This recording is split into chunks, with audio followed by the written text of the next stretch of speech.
Hello प्यारे बच्चों। उम्मीद है आप लोग बहुत अच्छे होंगे। स्वागत है आपका अपना प्यारा सा चैनल नमीरा क्लासेस में।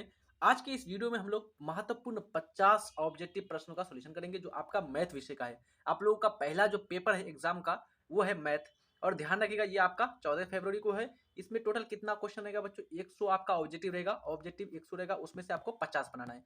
और काफी सिंपल रहता है बच्चों, आप लोग टेंशन नहीं लीजिएगा। बस सिर्फ और सिर्फ जितना मैं प्रैक्टिस करा रहा हूँ बस इसके साथ आपको बनाना है। बार बार इसको प्रैक्टिस करके जाना है। एक भी प्रश्न आपका नहीं छूटने वाला है। ऑब्जेक्टिव तो मैं लिख करके बोलता हूँ आपका 49 से 50 नंबर आप आसानी से ऑब्जेक्टिव आपका आ जाएगा। ठीक है, चलिए स्टार्ट करते हैं आज के सेशन को। पहला प्रश्न है 6, 8 एवं 22 का महत्तम समावर्तक होगा। तो 100% लिख लीजिए, एक प्रश्न आपका फिक्स हो गया। ये प्रश्न आपका आएगा तो आएगा इस प्रकार से। तो ध्यान रखिएगा जब भी आपको महत्तम समावर्तक पूछेगा बच्चों, उसका सबसे पहले क्या करना है, जो भी संख्या दिया हो रहेगा उसका अभाज्य गुणनखंड निकालना है। तो 6 का अभाज्य गुणनखंड कितना हो जाएगा? तो 6 का गुणनखंड निकालेगा तो 2 तिया 6। 8 का कितना होगा? तो 2 गुना 2 गुना 2। उसके बाद 22 का कितना होगा? तो 22 का होगा 2 गुना 11। अब कॉमन क्या क्या आ रहा है बच्चों? यहाँ पर देखेंगे तो कॉमन सिर्फ और सिर्फ 2 आ रहा है। तो जो कॉमन आता है वही उसका क्या कहलाता है? महत्तम महत्तम ये समापवर्तक कहलाता है। तो हमारा 2 कॉमन आया, इसलिए हमारा एचसीएफ कितना हो जाएगा? 2 हो जाएगा। तो बी ऑप्शन बिल्कुल राइट हो जाएगा। अगला प्रश्न देखते हैं बच्चों दूसरा नंबर का, कि सबसे छोटी अभाज्य संख्या और सबसे छोटी भाज्य संख्या का अनुपात क्या होगा। काफी इंपॉर्टेंट है, कई बार आपको एग्जाम में पूछा जाता है। तो सबसे छोटी जो अभाज्य संख्या होती है वो होती है 4, ये 2। और सबसे छोटी भाज्य संख्या होती है वो होती है 4। हमको दोनों का अनुपात पूछ रहा है। अनुपात मतलब कि दोनों का बटे, यानी कि 2/4। 2/4 को करेंगे बच्चों 2 एकम 2, 2 दूना 4, यानी कि 1/2। 1/2 मतलब 1:2। हमारा ए ऑप्शन बिल्कुल राइट हो जाएगा। यहाँ से आपको प्रश्न ये भी पूछ सकता है कि सबसे छोटी अभाज्य संख्या और सबसे छोटी भाज्य संख्या का योगफल कितना होगा, दोनों का जोड़ निकालेंगे तो 4 और 2 6 हो जाएगा। दोनों का आपको गुणनफल पूछा जाता है कई बार, तो गुणनफल पूछेगा मतलब दोनों को गुना कर देंगे तो 4 दूना 8 हो जाएगा। दोनों का अगर आपको क्या पूछ ले बच्चों, दोनों का पूछ ले मुख्य रूप से महत्तम समापवर्तक, तो 4 और 2 का महत्तम समापवर्तक कितना हो जाएगा? तो 2 हो जाएगा। आपको क्वेश्चन इस प्रकार से पूछा हुआ है इसलिए मैं यहाँ पर आपको बता रहा हूँ। चलिए अगला प्रश्न है, संख्या 2.13 1 3 1 1 1 3, फिर यहाँ पर आपका 4 इस प्रकार से आपका दिया हुआ है, यानी कि 2.1 3 1 1 1 3 इस प्रकार से आपका जाएगा बच्चों। तो ध्यान रखिएगा यहाँ पर जो है अंकों का पुनरावृत्ति नहीं हो रहा है। अंकों का जिसमें पुनरावृत्ति नहीं होता है वो मुख्य रूप से, और वो अगर अनंत तक चलती रहती है तो इसको बोलते हैं अपरिमेय संख्या। तो हमारा सी ऑप्शन बिल्कुल राइट हो जाएगा। अगला प्रश्न है, निम्न में से कौन सी अभाज्य संख्या, आपको बताना इन चारों में से अभाज्य संख्या कौन सी है। अभाज्य संख्या वैसी संख्या जो स्वयं और एक के अलावा किसी दूसरी संख्या से नहीं कटता हो। तो यहाँ पर बिल्कुल हमारा 29 आपका राइट हो जाएगा। 29 सिर्फ और सिर्फ 29 से कटेगा और 1 से कटेगा, इसके अलावा कोई भी दूसरी संख्या इसको नहीं काट पाएगी। तो हमारा ए ऑप्शन बिल्कुल राइट हो जाएगा। अगला प्रश्न है, √9 है एक, यानी कि रूट जो 9 है ये कैसी संख्या है? तो अगर आप लोग ध्यान से देखेंगे बच्चों √9, तो √9 यानी कि इसका निकल जाएगा 3 गुना 3, और 3 का 3 यानी कि एक जोड़ा हो गया तो जोड़ा हो गया तो बाहर निकल जाएगा, रूट खत्म हो जाएगा, तो हमारा 3 बाहर निकल गया। 3 कैसी है? 3 एक आपका परिमेय संख्या है तो हमारा परिमेय संख्या हो जाएगा। 3 एक आपका प्राकृतिक संख्या भी है तो यहाँ पर सी ऑप्शन बिल्कुल हो जाएगा। तो हमारा ए और सी यानी कि डी ऑप्शन बिल्कुल राइट हो जाएगा। ए और सी दोनों हो जाएगा। तो यहाँ पर हमारा डी ऑप्शन बिल्कुल राइट हो जाएगा। आप लोग जो है बच्चों कोई भी क्वेश्चन देगा तो आप लोग अच्छी तरह से पढ़िएगा और उसका ऑप्शन को भी सही से पढ़ना है। अगर आप लोग यहाँ पर ए ऑप्शन मार के चले जाते हैं तो गलत हो जाता ना, और दोबारा आप गोला भर नहीं सकते हैं। एक बार गोला भर दिए तो उसको दोबारा भरेंगे तो आपका वो अंक वो क्वेश्चन ही गलत हो जाएगा साफ सीधा सीधा, और एक अंक आपका कट जाएगा। तो यहाँ पर आपको ऑप्शन सही से पढ़ करके, यानी कि ज्यादा से ज्यादा अच्छी तरह से प्रेजेंट ऑफ माइंड के साथ पढ़ना है ऑप्शन को। पाई का मान होता है, तो पाई का मान जो होता है बच्चों वो होता है 22/7। पाई का मान कितना होता है? 22/7। अगर आपको इसमें देगा दशमलव में तो 3.14। तो हमारा कौन सा ऑप्शन सही हो जाएगा? पाई बटे 22/7, बी ऑप्शन बिल्कुल राइट हो जाएगा। अगला प्रश्न है, रैखिक बहुपद के कितने शून्यक होते हैं? रैखिक बहुपद मतलब कि वैसा बहुपद जिसका घात 1 हो। घात कितना हो बच्चों उसको बोलते हैं, घात यदि 1 हो तो उसको बोलते हैं रैखिक बहुपद, और इसका घात 1 है तो इसलिए इसका शून्यक भी कितना होगा? 1 होगा। तो हमारा कौन सा ऑप्शन सही हो जाएगा? बी ऑप्शन बिल्कुल राइट हो जाएगा। अगला प्रश्न है, बहुपद 5x² - 4x + 8 के शून्यकों का योग होगा। यानी एक बहुपद है मुख्य रूप से 5x² - 4x + 8, इसके शून्यकों का योग। शून्यकों का योग निकालने से पहले बच्चों कोई भी आपको बहुपद दे रहे हैं, सबसे पहले उसका क्या लिख लीजिएगा? ए का वैल्यू लिख लीजिएगा, बी का वैल्यू लिख लीजिएगा, सी का वैल्यू लिख लीजिएगा। इस बहुपद में हमारा ए का मान कितना होगा बच्चों? ए का मान यानी कि x² के साथ कौन है? 5 है तो 5 हो जाएगा। बी का मान कितना होगा? तो बी का मान हो जाएगा एक्स के साथ, जो है एक्स के साथ कौन है? -4 है तो -4 हो गया। और सी का मान कौन है बच्चों? सी का मान है 8। अब हमको पूछ रहा है मुख्य रूप से शून्य अंकों का योग। तो शून्य अंकों का योग मतलब कि alpha plus beta. Alpha plus beta बराबर होता है -b/a। -b/a तो माइनस ऑलरेडी है ही है, और बी का मान कितना है बच्चों? तो बी का मान देख लीजिए आप लोग -4 है। -4 यहाँ पर रख दिए। उसके बाद हम लोग क्या करेंगे, नीचे में a का मान कौन है बच्चों, 5 है, तो 5 रख दिए। तो माइनस माइनस क्या हो जाएगा, प्लस हो जाएगा। 4/5, 4/5 कौन सा ऑप्शन में दिया हुआ है, तो सी ऑप्शन बिल्कुल राइट हो जाएगा। इस प्रकार से बनाएंगे तो आपका गलत नहीं होगा बच्चों, ठीक है, ध्यान रखिएगा। अगला प्रश्न है, यदि बहुपद x² - 4x प्लस 1 के शून्यक a और b हो तो a प्लस b का मान कितना होगा। बस उसी प्रश्न, उसी के अनुसार दिया हुआ प्रश्न, सिर्फ a और b कर दिया है। तो फिर से वही करेंगे आप लोग। सबसे पहले यहाँ पर a का मान लिख लेंगे। तो a का मान कितना हो जाएगा, x² के साथ कितना है बच्चों, 1 है। x के साथ कितना है, तो x के साथ जितना है वो हो जाएगा हमारा b का मान, तो b का मान हो जाएगा -4। फिर से c का मान 1 हो जाएगा। अब हमको निकालने बोला a प्लस बी, या a प्लस बी मतलब कि alpha plus beta, alpha plus beta बराबर मतलब कि -b/a। अब यहाँ पर है माइनस और फिर b की जगह -4, a की जगह है 1, तो माइनस माइनस प्लस हो जाएगा 4/1 मतलब कि 4। तो 4 हमारा कौन सा ऑप्शन दिया हुआ है, 4 हमारा डी ऑप्शन में दिया हुआ है, तो डी ऑप्शन बिल्कुल राइट हो जाएगा। अगला प्रश्न है 10वें नंबर का, यदि a प्लस बी बराबर -3 हो, a b 2 हो तो हम बहुपद क्या होगा। यानी कि हम लोग जानते हैं बच्चों, दो अगर एक बहुपद का दो शून्यक होते हैं तो हमको दिया हुआ दोनों का योगफल, यानी कि a प्लस बी का योगफल दिया हुआ है हमको -3, और हमको a और b का गुणनफल, यानी कि दोनों शून्यकों का योगफल -3, दोनों शून्यकों का गुणनफल 2 है। तो हमको बहुपद का मान पूछ रहा है, तो बहुपद यानी कि द्विघाती बहुपद होगा। यहाँ पर दो a और b, दो यहाँ पर मुख्य रूप से शून्यक है, तो दो शून्यक है मतलब कि दो घात होगा, और घात 2 होगा मतलब कि वो द्विघाती बहुपद होगा। तो द्विघाती बहुपद का फॉर्मूला क्या होता है, x² plus a plus B into X, A plus B into यानी कि alpha plus beta into X, और माइनस होता है अल्फा बीटा। इस प्रकार से होता है। तो हम लोग यहाँ पर वैल्यू रख देंगे, x² का x² रह जाएगा प्लस प्लस हो जाएगा a प्लस बी का मान। तो a प्लस बी का मान कितना दिया हुआ है बच्चों, -3 दिया हुआ है, -3 दिया हुआ है। तो यहाँ पर हो जाएगा -3, और क्या है x के साथ गुना में है तो x के -3x, और minus alpha into beta, alpha into beta का मान कितना दिया हुआ है, 2 दिया हुआ है, तो 2 रख दीजिए यहाँ पर। तो हमारा क्या हो जाएगा, x² -3x -2, x² -3x -2 हमारा कौन सा ऑप्शन दिया हुआ, सी ऑप्शन। सी ऑप्शन बिल्कुल राइट हो जाएगा। इस प्रकार से आप लोग निकाल लेंगे। अगला प्रश्न है, किसी बहुपद की घात होती है, जो बहुपद की जो घात होती है बच्चों, वो ध्यान रखिएगा हमेशा एक पूर्ण संख्या होती है। कैसी संख्या होनी चाहिए, हमेशा एक पूर्ण संख्या होना चाहिए। तो हमारा सी ऑप्शन बिल्कुल राइट हो जाएगा। यानी कि जल्दी जैसे मान लीजिए x², तो यहाँ पर 2 क्या है, पूर्ण संख्या है। x² यानी x खाली लिख दे तो x का पावर कितना है, 1 है, कुछ नहीं तो 1 है, तो मतलब कि क्या है बच्चों, मुख्य रूप से ये जो 1 है ये आपका पूर्ण संख्या है। तो इस प्रकार से 0 भी हो सकता है, x का पावर 0 भी हो सकता है, लेकिन माइनस में नहीं होगा, कभी भी बटा में नहीं होगा, ठीक है, ध्यान रखिएगा। अगला प्रश्न है 12वें नंबर का, द्विघाती समीकरण x² प्लस 5x - 6 का घात होगा। तो हमारा यहाँ पर दिया हुआ है द्विघात समीकरण, द्विघात घात ही दो यहाँ पर बोल ही दिया, तो आप हम लोग को पढ़ने की कोई जरूरत नहीं है। जब यहाँ पर इस प्रकार से प्रश्न रहेगा द्विघाती समीकरण, तो घात हमको बोल दिया 2, तो हमारा सी ऑप्शन बिल्कुल राइट हो जाएगा। अगला प्रश्न है, समांतर श्रेणी -10 -6 -2, 2 का सार्वंतर होगा। आसानी से निकालेंगे। सार्वंतर का फॉर्मूला क्या होता है बच्चों, a2 - a1, तो a2 मतलब कि -6, और माइनस करेंगे, और कितना है बच्चों, मुख्य रूप से a1 की जगह -10। अब हम लोग कर देंगे -6, और माइनस माइनस होता है, माइनस माइनस प्लस हो जाता है, तो प्लस हो जाएगा, और 10 यहाँ आ जाएगा। तो 10 से क्या हो जाएगा बच्चों, 6 चल जाएगा, तो हमारा बच जाएगा 4, तो 4 हमारा बी ऑप्शन बिल्कुल सही हो जाएगा। अगला प्रश्न है, समांतर श्रेणी 2 7 12 का 10वां पद होगा। तो इस तरह का प्रश्न रहेगा, तो सबसे पहले आपको ए का मान निकाल लेना है, डी का मान निकालना है। तो ए का मान कितना हो जाएगा, 2 हो जाएगा। डी का मान कितना हो जाएगा बच्चों, तो डी का मान यहाँ पर मुख्य रूप से हो जाएगा 7 - 2, यानी कि a2 - a1, और 7 - 2 का मान कितना हो जाता है, 5, 7 से 2 चला जाएगा 5।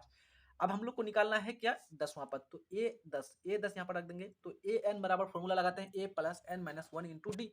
इसी प्रकार से a10 की जगह लगा देंगे a प्लस, तो a की जगह कौन है बच्चों मेरा, तो यहाँ पर a की जगह है मेरा 2, तो a plus n minus n कौन है, मैंने कि 10वां पद है, तो 10 माइनस 1 1 इंटू डी का मान अभी हम यहाँ पर निकालें तो 5 हो गया।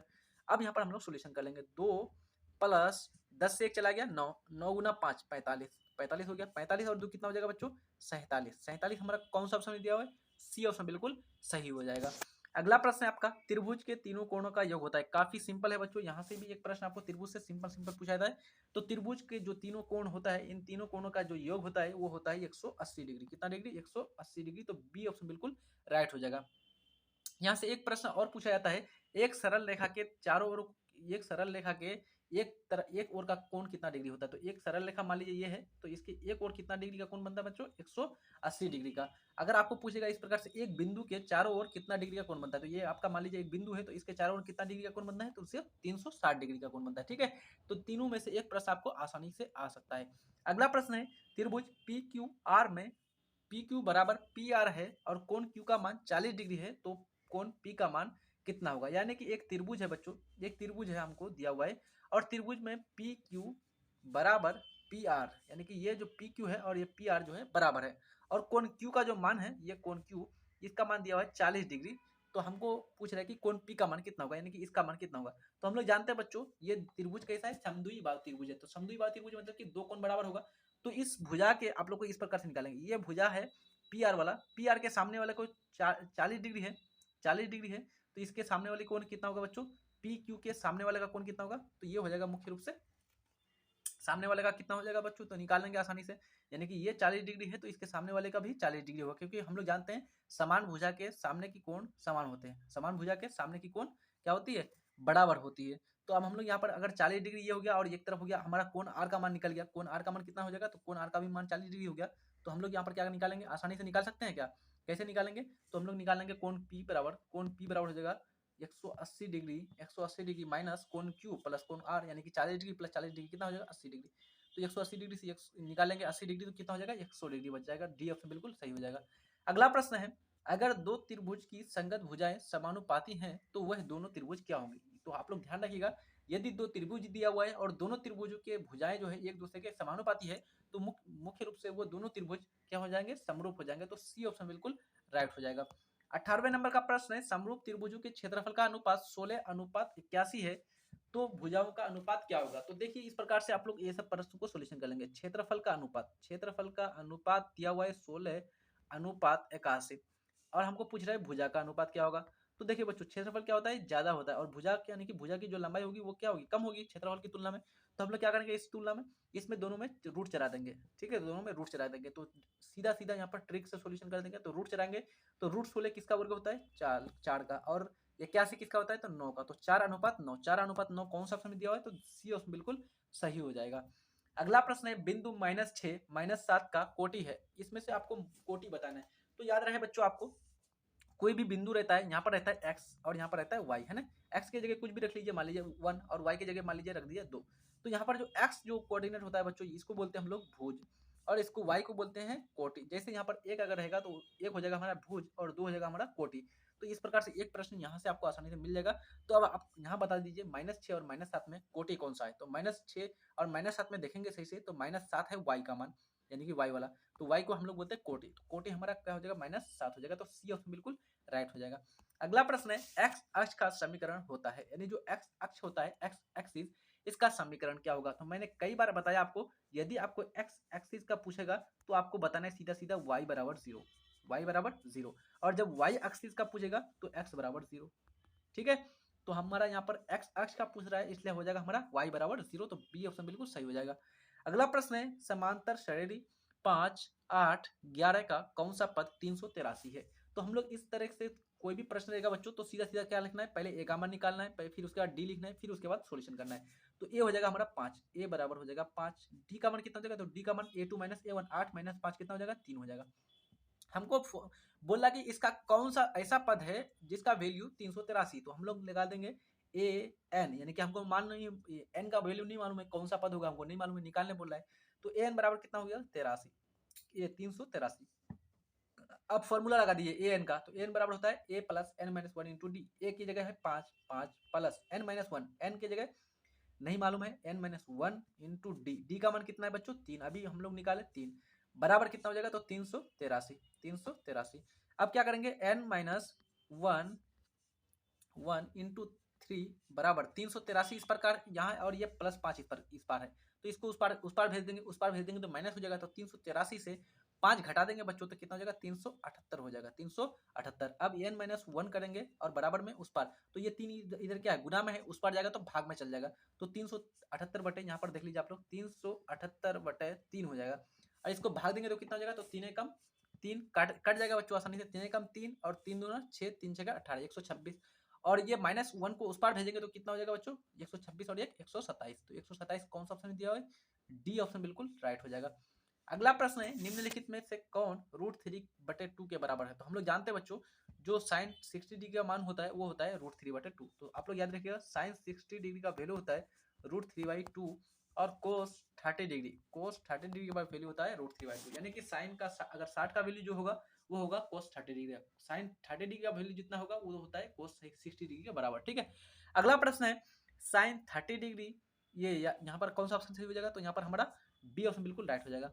अगला प्रश्न है 23 नंबर का, यदि टेन थीटा बराबर 1 है तो थीटा का मान क्या होगा। तो हम लोग जानते हैं टेन थीटा बराबर 1, तो हमको पूछ रहा है थीटा बराबर क्या होगा। तो हम लोग जानते हैं थीटा, टेन थीटा का वैल्यू यानी कि कब 1 के बराबर होता है बच्चों, यानी कि टेन कितना डिग्री का मान 1 के बराबर होता है, तो टेन 45 डिग्री। तो हमारा थीटा कितना मान हो जाएगा 45 डिग्री। तो कौन सा ऑप्शन सही हो जाएगा इसमें से, हमारा बिल्कुल सी ऑप्शन सही हो जाएगा। काफी इंपॉर्टेंट प्रश्न है और काफी सिंपल प्रश्न है बच्चों, इसी प्रकार के प्रश्न आपको पूछा जाता है। अगला प्रश्न आपका 24वें नंबर का, यदि साइन थीटा बराबर कोस थीटा हो तो थीटा का वैल्यू कितना होगा। तो हम लोग जानते हैं साइन थीटा बराबर कोस थीटा, तो साइन थीटा और कोस थीटा का वैल्यू कब बराबर होता है बच्चों, हम लोग जानते हैं साइन थीटा और कोस थीटा का वैल्यू 45 डिग्री पर बराबर होता है, क्योंकि 45 डिग्री साइन 45 डिग्री का मान होता है 1/√2 और कोस 45 डिग्री का भी मान होता है 1/√2, मतलब कि 45 डिग्री पर दोनों का वैल्यू बराबर होता है, इसलिए थीटा का वैल्यू कितना हो जाएगा 45 डिग्री। तो सी ऑप्शन बिल्कुल राइट हो जाएगा। अगला प्रश्न है टेन थीटा गुना कोसेक थीटा गुना सेक थीटा का मान कितना होगा। तो टेन थीटा गुना कोसेक थीटा गुना सेक थीटा पूछेगा बच्चों, तो आप लोग यहाँ पर क्या करेंगे, तो सीधा सीधा आप लोग सबको बदल देना है साइन और कोस में, साइन और कोस में बदल देंगे तो आसानी यहाँ पर हो जाएगा हल करना। तो टेन थीटा है तो टेन थीटा को कर देंगे साइन बटे कोस, साइन थीटा बटे कोस थीटा हो जाएगा। गुना में है तो गुना में कर दिए। अब कौन है कोसेक थीटा है, तो कोसेक थीटा को क्या करेंगे हम लोग यहाँ इसको भी बदल देंगे, इसको कर देंगे क्या 1/sin थीटा, 1/sin थीटा। और फिर गुना में है सेक थीटा, सेक थीटा को क्या करेंगे बच्चों, सेक थीटा को 1/कोस थीटा हो जाएगा। तो सेक थीटा को क्या कर दें आप लोग 1/कोस थीटा कर दे, 1/कोस थीटा। ठीक है, अब देखिए यहाँ पर साइन और साइन कैंसिल हो जाएगा और ये 1 गुना 1 1 रह जाएगा और 1/कोस गुना कोस क्या हो जाएगा कोस स्क्वायर थीटा, और कोस स्क्वायर थीटा को जब ऊपर करेंगे बच्चों तो क्या हो जाएगा सेक स्क्वायर थीटा। तो हमारा ऑप्शन कौन सा सही हो जाएगा, सी ऑप्शन बिल्कुल राइट हो जाएगा।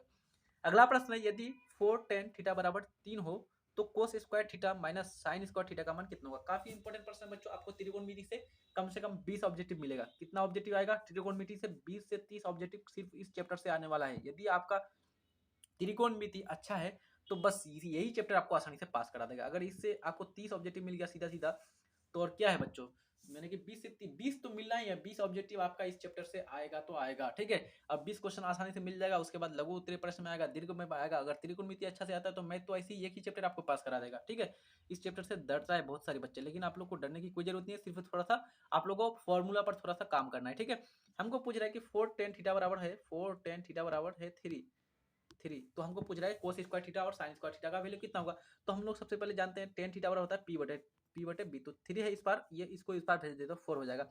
हम लोग क्या करेंगे बच्चों, ऊपर वाले क्या हो जाएगा टेन थीटा बराबर पी बटे बी, तो पी बटे बी, तो हमारा पी क्या है 3 हो गया और बी क्या कितना हो गया 4 हो गया। तो हमको एच निकालना पड़ेगा, क्योंकि हम लोग साइन थीटा बराबर पी/एच होता है, तो एच का वैल्यू हमको जरूरत है। तो एच निकालने के लिए फॉर्मूला जानते हैं हम लोग P square plus B square, तो 3 का स्क्वायर प्लस 4 का स्क्वायर, और 3 का स्क्वायर 9, 4 का स्क्वायर 16, 16 और 9 25, 25 का वर्ग 25 किसका वर्ग होता है 5, तो 5 हमारा बाहर निकल जाएगा 5 हो गया। तो हमको पता ये चला बच्चों कि P का वैल्यू कितना आ गया 3 आ गया, B का वैल्यू कितना आ गया 4 आ गया और H का वैल्यू कितना आ गया 5 आ गया। अब हम लोग यहाँ पर आसानी से निकाल सकते हैं cos square theta minus sine square theta का मान। तो कोस स्क्वायर थीटा मतलब कि B/H, तो B यानी कि 4/H, H यानी कि 5, इसका स्क्वायर माइनस है तो माइनस दे दिया। यहाँ पर देखेंगे सही से तो साइन स्क्वायर थीटा, तो साइन की जगह कौन है बच्चों साइन थीटा होता है P/H, तो P का मान है, P का मान कितना है 3 दे दिए बटे H का मान कितना है 5 और इसका स्क्वायर बोल रहा है तो स्क्वायर कर दिए। अब यहाँ पर आसानी से करेंगे तो 4 का स्क्वायर होता है 16 बटे 5 पंचे 25, 5 का स्क्वायर माइनस 3 का स्क्वायर 9 बटे 5 पंचे 25। अब देखिए 25 नीचे रह जाएगा और 16 से 9 चल जाएगा, कितना बचेगा बच्चों 9 7 16, 7/25, 7/25 कौन सा ऑप्शन दिया है बी ऑप्शन बिल्कुल राइट हो जाएगा। 27 नंबर का प्रश्न है दो सिक्कों की उछाल में संभव परिणामों की संख्या है, यानी कि दो सिक्कों को उछाला जा रहा है तो संभव कितने परिणाम हो सकते हैं। तो दो सिक्का अगर उछाला जा रहा है बच्चों तो ये मान लीजिए एक सिक्का है सिक्का नंबर 1 और ये है आपका सिक्का नंबर 2, तो एक सिक्का में कितना है बच्चों दो चीज आता है, दो परिणाम आ सकता है, एक तो हेड आ सकता है एक तो टेल, है ना। इसमें भी उसी प्रकार से हेड टेल यानी कि दो है, तो दो इसमें हो गया दो इसमें हो गया, तो कितना टोटल परिणाम आ सकता है 4 परिणाम आ सकता है हमारा। तो यहाँ पर कौन सा ऑप्शन सही हो जाएगा बी ऑप्शन बिल्कुल राइट हो जाएगा। अगला प्रश्न है एक पासे को फेंकने पर अंक 6 आने की प्रायिकता 6 नहीं आने की प्रायिकता क्या होगी, यानी कि एक पासे को फेंका गया और अंक यानी कि 6 जो अंक है छठा अंक ये नहीं आने की प्रायिकता क्या होगी, 1/6 या फिर 1/2, 5/2 या फिर 2/3। आप लोग देखेंगे अगर तो पासे में कितने टोटल फेस होते हैं बच्चों 6 आए, तो 1/6 हो जाएगा। 6 नहीं आने की मतलब कि 1/6 यानी कि 6 क्या है बच्चों, एक मुख्य रूप से एक फेस में 6 है अंकित किया हुआ, तो वो नहीं आएगा, तो मतलब कि एक, और टोटल कितने हैं, टोटल परिणाम 6 है, तो 1/6 हो जाएगा। तो हमारा ऑप्शन कौन सा सही हो जाएगा, ये ऑप्शन बिल्कुल राइट हो जाएगा। अगला प्रश्न है हमारा 29 नंबर का, यदि प्रायिकता यानी कि प्रायिकता होने की जो है वो है कितना, यानी कि किसी भी चीज के प्रायिकता होने की क्या है 0.05 हो, 07 हो, तो प्रायिकता नहीं होने की क्या होगा मान। तो हम लोग जानते हैं बच्चों, दोनों का जो वैल्यू का जो जोड़ होता है पीई प्लस पीई डैश बराबर होता है 1। तो हम लोग को निकालने बोला है पीई डैश का मान कितना होगा, तो पी डैश बराबर मतलब कि 1 माइनस पी का मान कितना दिया 0.07। एक से 0.07 घटा देंगे तो कितना हो जाएगा, वही उसका वैल्यू हो जाएगा। तो 0 यानी कि इससे घटा देंगे तो 0 कितना हो जाएगा 97, 0.97 कौन सा ऑप्शन दिया हुआ है, तो हमारा ए ऑप्शन बिल्कुल राइट हो जाएगा। अगला प्रश्न है, एक थैले में 4 सफेद 6 लाल 7 काली और 3 नीली गेंद हैं।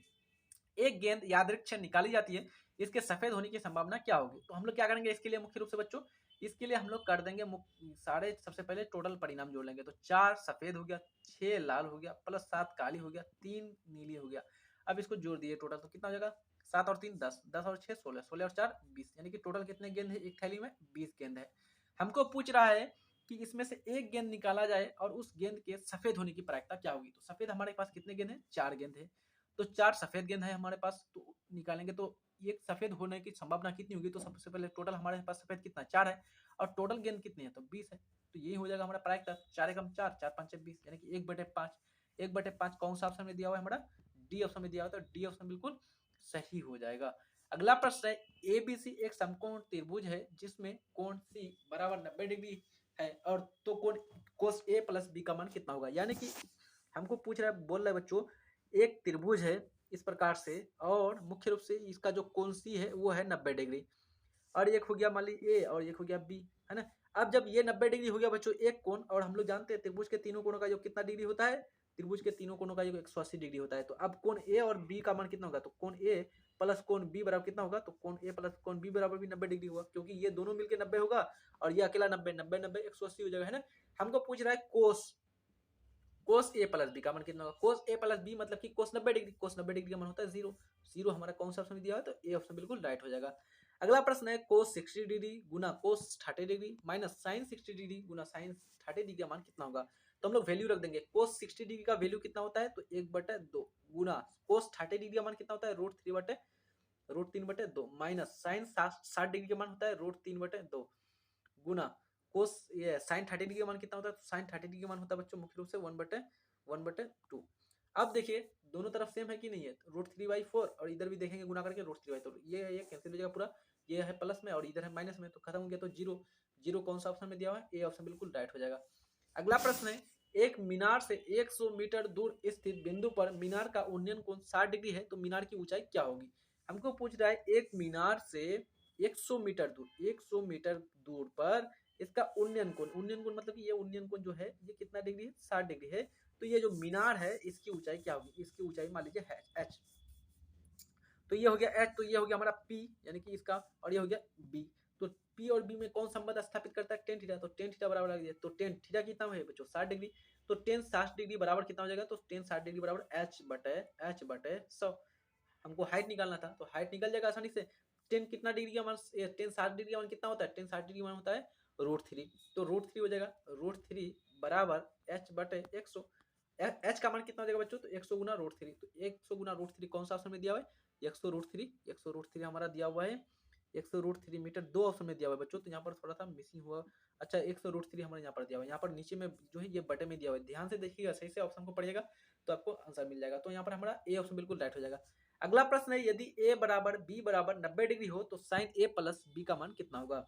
यानी कि यदि a बराबर b बराबर 90 डिग्री, यानी कि दोनों क्या है बराबर है दोनों कोण, तो हमको पूछ रहा है साइन a प्लस b का मान कितना होगा। तो साइन a प्लस b का मान कितना होगा, तो हमको यहाँ पर पूछ रहा है मतलब कि साइन a प्लस a का जगह 90 और b की जगह भी 90, 90 90 180, और 90 यानी कि साइन 180 डिग्री का मान कितना होता है, तो जीरो होता है, साइन 180 डिग्री का मान जीरो, यानी कि साइन पाई का जो मान होता है वो होता है 0 डिग्री। अगला प्रश्न है आपका, यदि √2 बराबर 2 साइन ए है तो ए का मान कितना होगा। तो यदि √2 बराबर 2 साइन ए है, 2 साइन ए है, तो हमको पूछ रहा है थीटा का मान यानी कि ए का मान कितना होगा। तो यहाँ पर इस प्रकार से आप लोग करेंगे कि साइन साइन ए बराबर ये क्या होगा बच्चों, ये आपका बटे में चल जाएगा। तो √2 इस पर है तो इस पर रहने दीजिए, और ये आपका बटे में चल गया। तो √2 और यहाँ पर इसको कर देंगे √2 में, है ना, 1/√2। साइन ए बराबर 1/√2। तो 1/√2 साइन के कितने डिग्री का मान होता है, साइन कितना थीटा का मान होता है बच्चों, तो हम लोग जानते हैं साइन 30 डिग्री का मान होता है 1/√2। तो हमारा ये 1/, साइन 45 डिग्री बच्चों, सॉरी यहाँ पर आपका साइन 45 डिग्री, सी ऑप्शन बिल्कुल राइट हो जाएगा। अगला प्रश्न है sec square 45 degree minus cot square 46 degree का मान कितना होगा। तो इस प्रकार से आप लोग कभी वैल्यू पढ़े ही नहीं बच्चों, 45 डिग्री ये क्या बोलते हैं कि 46 डिग्री, इस प्रकार से आप लोग पढ़े हैं क्या, नहीं पढ़े हैं ना। इस प्रकार से अगर आप लोग नहीं पढ़े हैं तो आप लोग को इस प्रकार से जो भी प्रश्न पूछेगा उसका आंसर सीधा सीधा आपको कितना कर देना है, 1 कर देना है। कितना कर देना है, 1 कर देना है। तो हमारा बी ऑप्शन बिल्कुल राइट हो जाएगा। अगला प्रश्न है टेन 26 डिग्री बटे कोट 46 डिग्री, फिर वही प्रश्न है, तो सीधा सीधा यहाँ पर भी आप लोग क्या कीजिए, वही मार दीजिए, बी ऑप्शन बिल्कुल राइट हो जाएगा। इस प्रकार के प्रश्न आप लोग इंटर की कक्षा में जाएंगे तो वहां पर समझाया जाएगा, ठीक है। अगला प्रश्न है 42 सेंटीमीटर व्यास वाले वृत्त की परिधि क्या होगी। तो व्यास हमको यानी कि डी डायमीटर दिया हुआ है 42 सेंटीमीटर, तो हमारा त्रिज्या कितना होगा बच्चों, त्रिज्या होता है 42/2 यानी कि डी/2। तो हमारा 42/2 मतलब 21 सेंटीमीटर हो गया इसका त्रिज्या, ठीक है। इसका त्रिज्या कितना हो गया, 21 सेंटीमीटर। हमको पूछ रहा है कि इसकी परिधि कितनी होगी, इसकी परिधि, तो परिधि के लिए फॉर्मूला जानते हैं 2πr, 2 इंटू पाई, पाई का मान होता है 22/7 गुना आर, आर का मान कितना है बच्चों 21, तो 7×21, 7×21। अब यहाँ से गुना कर दिए तो आप लोग गुना कर सकते हैं ना आसानी से, कैसे गुना करेंगे, तो 22×66, 66 दूना 132, 132 सेंटीमीटर, सी ऑप्शन बिल्कुल राइट हो जाएगा। अगला प्रश्न है यदि दो वृत्तों की त्रिज्या का अनुपात 2:3 है तो उनके क्षेत्रफल का अनुपात कितना होगा। काफी सिंपल प्रश्न है बच्चों, ऊपर में इसी प्रकार का एक प्रश्न मैं समझाया था आप लोग को।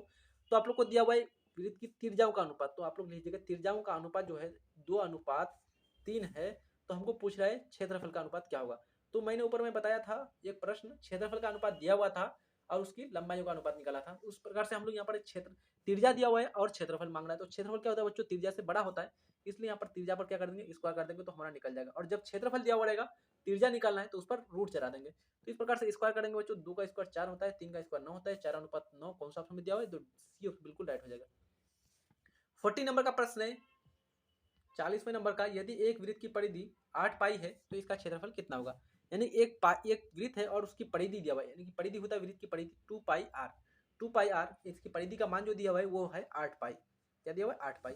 तो पाई पाई क्या हो जाएगा, कैंसिल हो जाएगा, 2 चौका 8 हो जाएगा, आर का मान कितना हो जाएगा 4, 4 हमारा क्या हो जाएगा बच्चों, यहाँ पर मुख्य रूप से कौन सा ऑप्शन सही हो जाएगा, जो एक वृत्त की परिधि, तो इसका क्षेत्रफल पूछ रहा है, आर का यानी कि त्रिज्या का मान हो गया 4, तो क्षेत्रफल कितना होगा, तो क्षेत्रफल होता है πr², πr² मतलब कि पाई r² मतलब कि पाई गुना आर की जगह कौन होगा बच्चों, 4 का स्क्वायर, है ना। तो 4 का स्क्वायर कितना होता है 16, 16 पाई कौन सा ऑप्शन दिया है, बी ऑप्शन बिल्कुल सही हो जाएगा। 41वें नंबर का प्रश्न है दो घनों के आयतनों का अनुपात 1:27 है तो उनके पृष्ठीय क्षेत्रफल का अनुपात क्या होगा। तो आप लोग यहाँ पर आसानी से निकाल सकते हैं। सबसे पहले क्या करेंगे बच्चों, यहाँ पर निकालेंगे दो घनों के आयतनों का अनुपात दिया हुआ है, आयतन, तो आयतन का अनुपात कितना दिया हुआ है 1:27, तो हम लोग कर देंगे यहाँ पर आयतनों का अनुपात यानी कि वॉल्यूम, वॉल्यूम दिया हुआ है 1:27, तो हम लोग सबसे पहले क्या निकालेंगे, इसका भुजा निकालेंगे। भुजा क्या हो जाएगा, तो भुजा के लिए हम लोग इस पर घन चला देंगे, क्या, क्यों घन है बच्चों, घन है तो घन के लिए यहाँ पर क्यूब चलाएंगे, तो क्यूब रूट चला दिए इस प्रकार से। तो एक का क्यूब रूट कितना, 1:27 किसका होता है, तो 3×3 होता है 27, 3 हो गया, तो 1:3 हो गया इसका भुजा। इसका भुजा जब 1:3 हो गया बच्चों, इसका आसानी से क्या निकाल सकते हैं आप लोग, इसका मुख्य रूप से आसानी से आप पृष्ठीय क्षेत्रफल निकाल सकते हैं कि निकाल सकते हैं, आसानी से निकाल सकते हैं। इसका पृष्ठीय क्षेत्रफल निकालने का फॉर्मूला कितना होता है बच्चों, 6 इंटू ए, है ना। तो यहाँ पर आसानी से कितना हो जाएगा, तो 3×6=18, तो ए यानी कि 1:18, डी ऑप्शन बिल्कुल राइट हो जाएगा।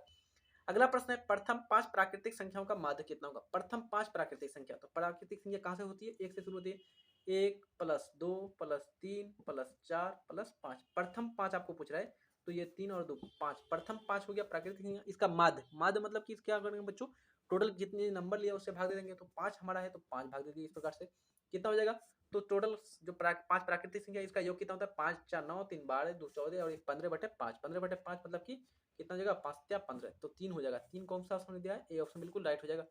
अगला प्रश्न है बहुलक बराबर 3 गुना माध्यक माइनस, यहाँ पर कितना भरेंगे कि, तो हम लोग फॉर्मूला जानते हैं बच्चों, बहुलक बराबर 3 गुना माध्यक, 3 गुना माध्यक माइनस 2 माध्यक, 2 माध्यक, तो -2 माइनस दिया हुआ है ऑलरेडी, तो 2 हमारा बैठ जाएंगे यहाँ पर, बी बिल्कुल राइट हो जाएगा। अगला प्रश्न है किसी घटना ई के लिए निम्न में से कौन सा कथन सही है। तो हम लोग जानते हैं कोई भी एक घटना हो और उसके ई के लिए क्या होता है बच्चों, मुख्य रूप से दोनों का योगफल 1 के बराबर होता है, यानी कि घटना होने की प्रायिकता और नहीं होने की प्रायिकता दोनों का योगफल को करेंगे तो हमारा 1 होता है। ये काफी इंपॉर्टेंट प्रश्न है बच्चों, ये फॉर्मूला है आप लोग का पूछा जाता है। निश्चित घटना की प्रायिकता होती है, यानी कि कोई घटना है वो घटित होना जरूरी है, निश्चित है। जैसे आप लोग का एग्जाम है 14 तारीख से होना निश्चित है, निश्चित है मतलब कि ये घटेगा ही, घटेगा ही मतलब कि होगा ही, मतलब कि इसका ऑप्शन ये हो जाएगा ए, यानी कि 1 हो जाता है। निश्चित घटना की जो भी निश्चित घटना होती है उसकी प्रायिकता 1 होती है।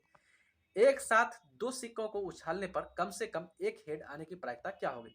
यानी कि एक साथ दो सिक्का उछाला जाता है, तो हम लोग दो सिक्का उछाले, मान लीजिए दोनों में मिल गया हमको हेड, एक में मिल गया हेड, एक में मिल गया टेल, एक में मिल गया टेल और एक में मिल गया हेड, और एक में दोनों में मिल गया टेल। तो इस प्रकार से हमको हेड कहाँ कहाँ पर प्राप्त होता है, इसमें भी हेड प्राप्त हो रहा है, इसमें भी हेड प्राप्त हो रहा है, इसमें भी हेड प्राप्त हो रहा है ना। तो हमको तीन जगह कम से कम एक तो हेड प्राप्त हो ही रहा है, तो हमारा हो जाएगा 3/, टोटल कितना है बच्चों परिणाम, टोटल परिणामों की संख्या है 4, तो 3/4। तो हमारा प्रायिकता कितनी हो जाएगी 3/4, कौन सा ऑप्शन, डी ऑप्शन बिल्कुल राइट हो जाएगा। अगला प्रश्न है असंभव घटना की प्रायिकता होती है, यानी कि जो घटना असंभव हो ही नहीं सकती है तो उसका प्रायिकता कितना होगा, तो हमारा 0 हो जाएगा। उस जिस प्रकार से निश्चित घटना की प्रायिकता 1 होती है तो असंभव घटना की प्रायिकता 0 होती है। 48 नंबर का प्रश्न है, दिए गए आंकड़े 1, 0, 5 का माध्य है, तो हम लोग क्या करेंगे, जोड़ देंगे 1 + 0 + 5/3, है ना, तीन संख्या है ना, तीनों को जोड़ देंगे, 5 और 1 6, 6/3 कितना होता है, 6/3 करेंगे तो 2 × 6 2 आ जाएगा हमारा। दो कौन सा दिया हुआ है, तो बी ऑप्शन बिल्कुल राइट हो जाएगा। 49वें नंबर का प्रश्न है, प्रायिकता का उच्चतम मान होता है, यानी कि जो प्रायिकता प्रोबेबिलिटी जो होती है उसका उच्चतम मान कितना होता है, तो हाईएस्ट जो वैल्यू होती है वो होता है आपका 1, 1, बी ऑप्शन बिल्कुल सही हो जाएगा। आज के सेशन का अंतिम प्रश्न है बच्चों, निम्नलिखित में कौन किसी घटना की प्रायिकता नहीं हो सकती, 1/3, 0.3, 33%, 7/6। तो आप लोग को ध्यान रखना चाहिए बच्चों, कभी भी प्रायिकता का वैल्यू 1 से ज्यादा नहीं होना चाहिए, कभी भी 1 से ज्यादा नहीं होनी चाहिए। तो देखिए 1/3, 1/3 को अगर देखेंगे आप लोग ध्यान से तो यहाँ हो जाएगा 3 यानी कि 0.3। तो इस प्रकार से 0.3 क्या है, 1 से कम है, बिल्कुल सही हो जाएगा। 0.3 बी ऑप्शन में दिया तो ये बिल्कुल सही है। 33% जो कि आपका 1 से कम है, बिल्कुल सही हो जाएगा। 7/6 को देखेंगे तो ये नहीं होगा, हमारा डी ऑप्शन बिल्कुल राइट हो जाएगा, क्योंकि 7/6 को भाग देंगे बच्चों तो 6 कम 6 और हो जाएगा पॉइंट, 6 कम 6, फिर यहाँ पर कितना हो जाएगा बच्चों 1 10, तो 6 कम 6, इस प्रकार से 1.1 जो कि 1 से अधिक आ रहा है, 1 से अधिक मतलब कि प्रायिकता कभी भी वैल्यू, प्रायिकता का मान कभी भी 1 से ज्यादा नहीं हो सकता है, तो इसलिए हमारा डी ऑप्शन बिल्कुल राइट हो जाएगा, जो एक घटना की प्रायिकता नहीं हो सकती है। ठीक है, आई थिंक ये सारे प्रश्न आप लोगों से आसानी से हल हो गए होंगे, कहीं पर किसी प्रकार की समस्या है तो जल्दी से कमेंट बॉक्स में कमेंट कर दीजिए, चैनल में न्यू है तो सब्सक्राइब कर दिए। मिलते हैं नेक्स्ट वीडियो में, तब तक के लिए जय हिंद।